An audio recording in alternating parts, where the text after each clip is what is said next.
Hi, I'm Peggy Kraus, and I am a clinical exercise physiologist and certified diabetes educator. I thought that we'd spend a few minutes talking about exercise.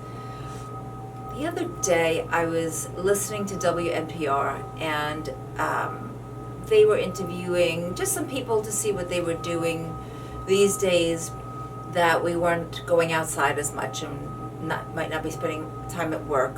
So, unfortunately, this one woman, her response to what she's doing these days was Netflix and snacks. So Netflix and snacks is not a great idea. Sure, you can do a little bit of that, but I'm here to say, let's exercise. For now, we don't have a quarantine order. We can go outside. And the chances of you contracting COVID-19 outside, especially if you're 6 feet away from the person that you might be walking with or exercising with, really very slim. So here are some tips for exercise. Okay, first thing that you can do that will help burn calories, lower blood pressure, increase your heart rate, give your heart and your lungs a workout, because that's what we found just generally, that the coronavirus really zones in on your heart and your lungs. So we gotta give them a little workout, keep them strong. We don't want them to, we don't want to contract the disease. Okay, so what are you gonna do? You're gonna walk 10 minutes or do some sort of exercise. If you have home exercise equipment, that's fine too. Or if you can walk in place, 10 minutes if you're not gonna go outside, or if you don't have a safe place to walk. Walk inside. You can march, you can swing your arms, whatever it's gonna do. 10 minutes after every meal.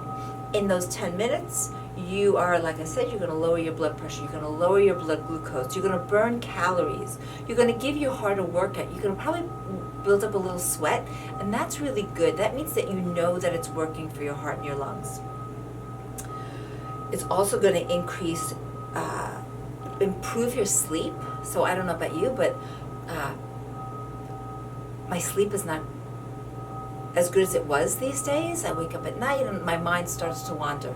And I am awake more than I'd like to be at night. So exercise is good for sleep. Exercise is great for lowering stress levels. I want you to do some resistance training. So you can do resistance training if you have a home gym. Fabulous. If you don't, you can use dumbbells if you have them. You can use water bottles. You can use resistance bands. You can use a bungee cord. You can do use a lot of things to move. And even if you don't have anything, you could use your cans of beans, or just use your body weight. That's going to be fine too. But if you need some resistance exercises, you can go online. And I know that we're going to be recording a TheraBand exercise program for you, so if you haven't seen that yet, you can stay tuned. We're going to be broadcasting that soon. But I want you to do that, and I want you to do it 3 times a week. That will really help to give the muscles stimulus to keep them strong. My third idea for you is to do some interval training. And ideally, I guess that this would be best outside or on a treadmill, but even if you don't have access to that kind of exercise, you can do it sitting in your chair. So say that what I want you to do is I want you to warm up for 3 minutes. So maybe if you're just stepping in your chair, 5 minutes or so, and just that's going to help to start the heart rate, elevate the heart rate a little bit, warm up the body, get it ready for more exercise. Okay. For 3 minutes, I want you to pick up the pace a little bit. Okay, you can do that for 3 minutes. Certainly if you can't do 3 minutes yet, if you need to build up to that, it's fine. We all have to build up to where we are. 3 minutes, harder exercise, right? Maybe something that feels somewhat hard. It shouldn't be hard, it should be somewhat hard. Then for 30 seconds, I want you to pick up the pace, okay? I want you to know whether you're swinging your arms, you're doing anything, pick up the pace for 30 seconds. After the 30 seconds is up, go back to that 3-minute pace, okay?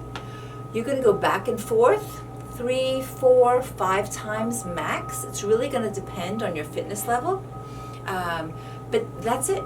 5 times, 5 intervals is all you should be doing. Because we know that if you're doing too much, that's actually counterproductive as well. So keep those easier intervals to about 3 minutes. You can shorten them a little bit, maybe 2 minutes, but those harder intervals, keep them to 30 seconds. If they go too much past 40 seconds, you're not able to work hard enough to be able to get a really good cardiac benefit. So the benefit of interval training is that you're able to do less time with exercise for a better benefit. So for doing 45 minutes, say, of walking on a treadmill, you could get a better benefit for doing intervals, just like I explained them. And that would take you maybe 15 minutes, 18 minutes. So it's a good idea to build intervals into your exercise routine. You don't want to do them more than once or twice a week, because that interval, that 30 seconds, is really harder than the 30-second interval really gets your body into overdrive, meaning that now it's got to go and it's got to start building your fitness level. It's got to start building muscle. It's got to start building elasticity inside of your lungs. So all that takes time, and it takes a little bit of hands off,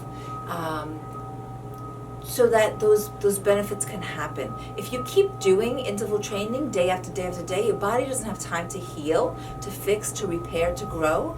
So we recommend once or twice a week tops. The other days that you're exercising, you can do whatever else you were doing. You can do the 45 minutes on a treadmill. But again, the intervals once or twice a week is really where it's at. So I hope that you enjoyed those fitness tips, and maybe we'll see you again in another video. Bye.